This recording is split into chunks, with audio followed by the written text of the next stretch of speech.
The biggest thing for most young people is that our schools teach us to be ICs, independent contractors. Okay.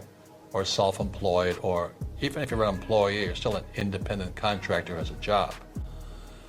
And you do it by yourself. I think much of the young world is in the selfie world. Look at me, look at me, look at me. Whereas in my world, it's a team sport. I'm a rugby player. I go on the field with a team, toughest, meanest guys I know. And so you could be the A student from Princeton, but I go on the field with 15 tough men, kick your ass. And so the average guy is coming out there, like, oh, I got an A, I went to Princeton, I went to Harvard, and corporate America comes out and they go, boom. So that's why when I talk to young people, I say, look, it's a team sport. So the first person I have is a bookkeeper. Bookkeeper is the lowest paid person on my team, but the most important. Right. The bookkeeper then keeps the accurate records that my accountant can use, and my attorney can use, and my banker can use. That's the combination there. And my banker, my attorney, and my accountant must work together as a team. Most people, they're bankers, accountants, and attorneys, don't work together as teams. Because in school, we're taught to take our tests on our own. If you ask for help, you're cheating. In my world, it's called cooperation. And what I found with most smart people, they don't know how to cooperate. They don't know how to ask for help. Because in their brains, that's cheating. It means you're stupid. It means you're weak. It means you're stupid. I didn't have that problem because I was stupid in school, so I was asked for help. But the teacher says that's cheating. So today I own 7,000 rental properties, 5 hotels, oil wells. All I do is play Monopoly. So it's not that hard to be rich, but you have to have good teachers. And as you and I know, there's a lot of fake teachers out there. So that's why I wrote the book Fake, is because our school system's fake. We have fake money. The Fed prints as much as they want.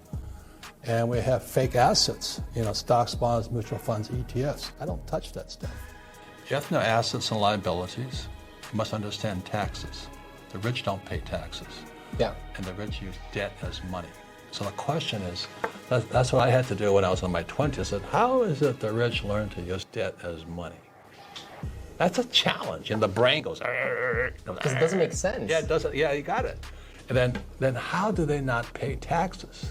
And what you'll find out in my new book, Fake, is the combination of debt and taxes. You see, the more debt I use, the less tax I pay. Right. It's counterintuitive. If I have real estate, I can borrow as much money as I want. And the more I borrow, the less I pay no taxes. So it's not real estate, it's just debt and taxes. Because money became debt or credit in 1971. And the more debt I have, the less tax I pay. You look at what happens with a house, a personal residence, something I live in.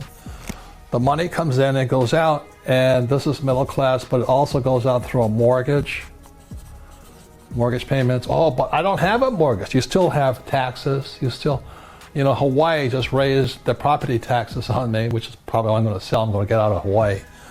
But you have taxes and you have upkeep. So money's always flowing out. So that's why your house is not an asset, is because it's taking money from your pocket. So very simply said, assets put money in my pocket, liabilities take money from my pocket. And then this here is, so I'm not saying don't buy a house, but here is a house. And I started when I was 25, bought my first house, and it was an apartment, it was an investment property. I didn't live in it, I rented it out, and it put money in my pocket. So very simple, the definition of asset and liability is not the hows of this, it's cash flow. Where is the cash flowing? So as a young person, and to all millennials, or if you're old, financial intelligence is the ability to control cash flow. Assets put money in your pocket, liabilities take money from your pocket. They count anything of value as an asset. They count your car as an asset, your house as an asset. When it's really taking money from your pocket. Your retirement plan, guess what? It's a liability. It's taking money from your pocket every month. And whose pocket does it go to? Wall Street or City of London. And that's why, as you and I know, these funds, they sit there, they go, assets under management. That's what they're paid on.